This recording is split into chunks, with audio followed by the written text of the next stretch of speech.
ভূমি দখলত এইবাৰ বিজেপিৰ প্ৰাক্তন মণ্ডল সভাপতি আনৰ দখলত থকা শ বিঘা চৰকাৰী ভূমি দাবী ধমকিৰে দখল কৰাৰ অভিযোগ উত্থাপিত হৈছে বিজেপিৰ প্ৰাক্তন মণ্ডল সভাপতিৰ বিৰুদ্ধে। বহিষ্কৃত মণ্ডল সভাপতি শ্বাহ আলম আলীৰ বিৰুদ্ধে এই ভয়ংকৰ অভিযোগ। শ্বাহ আলমে পিতৃ ওমৰ আলীৰে মিলি নাংলিচৰৰ বিভিন্ন স্থানত বিঘাই বিঘাই ভূমি সাধাৰণ লোকৰ পৰা ভয় ভাবুকিৰে দখল কৰি আহিছে। বিজেপি দলৰ নাম লৈয়ে চৰ অঞ্চলত পিতা পুত্ৰই ভূমি দখল কৰি অহা বুলি অভিযোগ উত্থাপিত কৰিছে এতিয়া ভুক্তভোগীয়ে। ইয়াকে লৈ আজি ভুক্তভোগী লোকসকলে শ্বাহ আলমৰ লগতে পিতৃ ওমৰ আলীৰ বিৰুদ্ধে জিলা আয়ুক্তক অভিযোগ দাখিল কৰিছে। উল্লেখ্য যে ৰাজ্য চৰকাৰে এফালে বংগমূলীয়া লোকৰ পৰা ভূমি উদ্ধাৰৰ বাবে চলাইছে উচ্ছেদ, কিন্তু আনফালে বিজেপিৰ নেতা বুলি ভয় ভাবুকিৰে নামি পৰিছে চৰ অঞ্চলত চৰকাৰী ভূমি বেদখলত। এই ওমৰ আলী নামৰ মানুহটো যে আছে, এইটো তাৰমানে নাংলিচৰৰ মানুহ নাই এতিয়া, ইয়াতে থাকে বাঘপুৰী। ইয়াৰ পৰা যাই কিনে নাংলিচৰৰ আমাৰ গৰীব দুখী মানুহকেইটা যে আছে, ইয়াৰ মাটিকেইটা তাৰমানে ইহঁতে বিক্ৰী কৰি খাই আছে। তাৰমানে দালাল তাৰমানে দালাল অৰিজিনেল দালাল হয়। যাৰ মাটি আছে তেওঁ খেতি বাতি কৰি আছে, দুখীয়া মানুহকেইটা তেওঁতো খাব দিয়ক। সিহঁতৰ বাপেক পুতেক যিকেইটা আছে তাতে যাই কিনে বহুত দালালি কৰি আছে।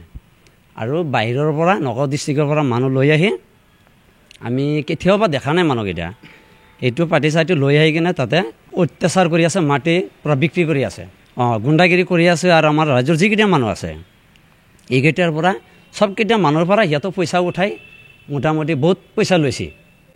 এতিয়া জয়নাল নামৰ মানুহ যে এটা আছে, তাৰ 12 বিঘা মাটি লৈ এতিয়া আৰু নেদে। জয়নালক কৈ আছে বোলে তোৰ টকা 1 লাখ দিব লাগিব, তেতিয়াহে তোৰ মাটি ভাবি, নহ'লে নাপাই। তই ক'ত যাবি যা, কি হয় মই চাম নহয়। আৰু শ্বাহ আলমৰ যোনটো মানুহ, তেওঁ মঙলদৈৰ লিডাৰে হয়। তেওঁ নিজে কয় বোলে মই লিডাৰ বিজেপিৰ লিডাৰ। তেওঁ কৈ আছে, তেওঁৰ দেউতাক কৈ আছে তুমি চাপৰিত থাকা, মই মঙলদৈত আছোঁ, কোনে কি কৰে এইটো মই চাম। মই বিজেপিৰ মানুহ নহয়, কোনে কি কৰিব পাৰিব আমাক। তেওঁ বিজেপিৰ এটা মানুহ হৈ কেনে চৰকাৰী মাটি কেনেকৈ দালালি কৰি বিক্ৰী কৰি আছে, এইটোৱে আমাৰ ন্যায্য বিচাৰটো লাগে। চৰকাৰেতো কোৱা নাই, তাক মাটি বিক্ৰী কৰিবতো দিয়া নাই। আৰু যদি চৰকাৰৰ লগা আছে লৈ ল'ব, আমি দি দিম, কোনো আপত্তি নাই আমাৰ। এই দালালি কৰি কিয় খাব মাটি? আজি প্ৰায় 30 বছৰ 40 বছৰ আগত এওঁ তাৰ পৰা গুচি আহিছে, মাটি চাটি বিক্ৰী কৰি গুচি আহিছে। ইয়াৰ নাম ওমৰ আলী আৰু তাৰ ল'ৰাৰ নাম হ'ল শ্বাহ আলম। আগৰ আমাৰ গাঁৱৰ মানুহ আছিলে, কিন্তু আগত মাটি আছিলে, কিন্তু এতিয়া বৰ্তমানে নাই। এওঁ আহিছে বাঘপুৰীত, তেতিয়া মাটি চাটি বিক্ৰী কৰি থৈ এওঁ গুচি আহিছে। আমি আজি আহিছোঁ, আমি লগত আহিছোঁ। আজি আহি কেনে আমি SP ছাৰৰ তাত ইজাহাৰ এটা দিছোঁ, আমি DC ছাৰৰ তাত এটা আমি দিছোঁ, আৰু আমাৰ চাৰ্কুল অফিচাৰক এটা আমি লিখিতভাৱে দিছোঁ।